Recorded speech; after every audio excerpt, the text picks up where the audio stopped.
అంటే ఈ విధంగానే చూసుకుంటే పేర్ని నాని భార్య జయసుధ ముందస్తు బెయిల్ కోరుతూ పోలీసుల్ని అలాగే హైకోర్టును కూడా పిటిషన్ వేయడాన్ని ఎలా చూడాలి అని ఇప్పుడు పేరు నాని చేసింది పెద్ద నేరం అండి. అయితే వాళ్ళ ఆవిడ పేరు మీద చేశాడు. ఓకే.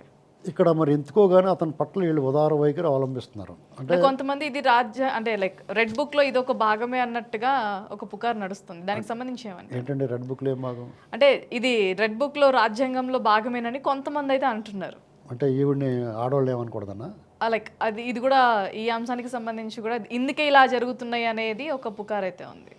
ఇప్పుడు మీకు ఆవిడ పేరును చేశారు. ఓకే. నేరం నాది కాదు ఆకలిది అంటాను కుదరదండి. ఇప్పుడు ఎన్టీ రామారావు గారు సినిమా వచ్చింది ఒకటి, నేరం నాది కాదు ఆకలిదని, రోటీ సినిమా రీమేక్. అందులో నువ్వు ఎందుకు చేసి తప్పు అని అడిగితే జడ్జి నేరం నాది కాదు నా ఆకలిది అంటాడు. అలాగంటే ఇని కూడా ఎవడో లేడండి ఇప్పుడు. ఎందుకంటే అక్కడ అన్ని టన్నులు బియ్యం మాయమైపోవడం, అసలు అక్రమంగా నిల్వ ఉంచడం అది పెద్ద నేరం. అది నాకు తెలియదండి అని చెప్పి ఈవిడి తప్పించుకోవడం లేదు.